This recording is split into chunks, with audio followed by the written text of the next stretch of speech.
If you check out a few episodes of my Skip Sneakers series, you'll know that I've been trying to track down a pair of New Balance 990 V3s for quite some time now. Chronologically, the V3 is the third iteration of the flagship 990 model from New Balance, and has become extremely difficult to find a pair in recent years, with New Balance really promoting the V4 and latest V5.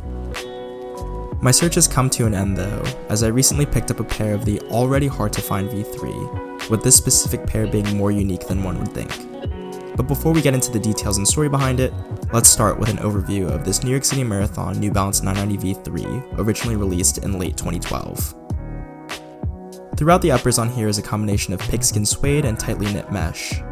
The suede overlays are quite nice, and it's through the use of premium materials that you'd expect with a pair of made in USA New Balances. The mesh has a lightweight feel, which makes for great breathability without sacrificing quality.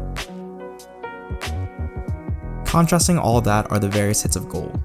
Most of the gold on here are reflective pieces, which can mainly be found at the New Balance logo at the mid panels, as well as the back heel where it says Made in USA.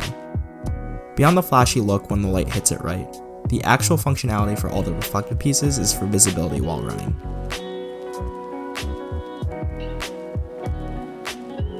It's also worth noting that the tongue is a padded one, with a sort of diamond design with a ribbed look to it and contrasting gold outlining.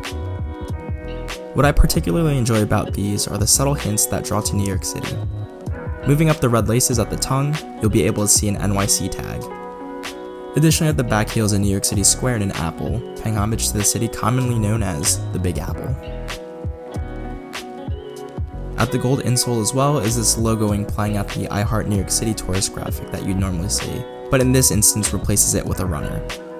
You can tell the graphic on my insoles are pretty much toast just because they've been worn a handful of times.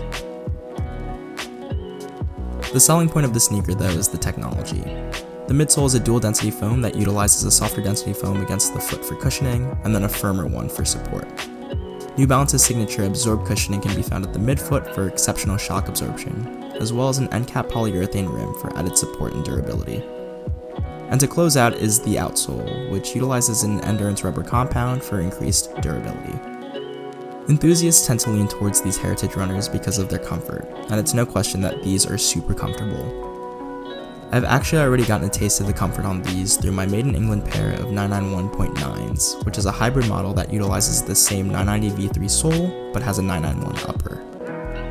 Whether it be for actual performance in running, or just to wear around casually, this is a shoe that I wouldn't mind having on my feet all day long. As for sizing, I'd stick to your true shoe size. My foot measures is a true 9.5, and I find it to be the perfect balance between snug and loose. Your mileage may vary though, so use my advice at your own risk. Briefly chatting about the 990 series as a whole, the V3 is the overlooked middle child that originally debuted in 2012, marking the 30th anniversary of the iconic 990 V1. This V3 is visually different from the V1 and V2 models, as these V3s took on a more technical look, maintaining an appearance more reminiscent of today's modern runners.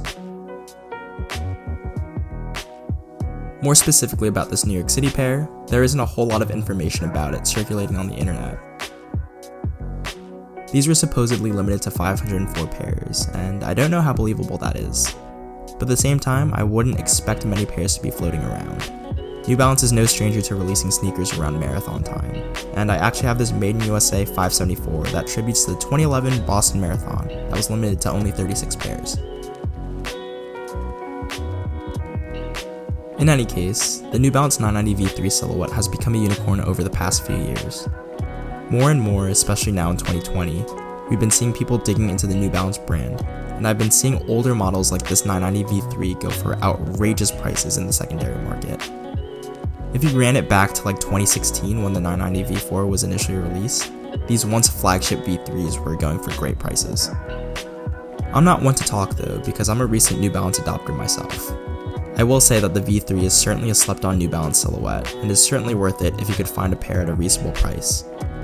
I think heading into the future, these older flagship New Balance models will become harder to find, so definitely buy in now while you're able to.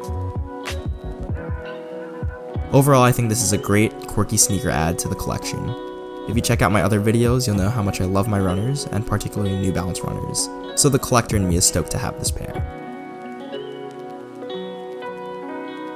But that's all I have to say for this one. Let me know what you guys think of this pair in the comment section below. Where does the 990 V3 rank on your list of New Balance runners? Is it a model you'd go back and grab? Let's have a conversation about it. If you like content like this, let me know by dropping a like and consider subscribing to the channel if you haven't already. I love watching the channel grow, so the support really keeps me motivated to make videos like this one in my free time. I also like taking pictures here and there, so if you want to see more of that, be sure to follow me on Instagram at StuffDoneLinks. That's all I have for now though. Thanks for watching and I'll catch you guys in the next video.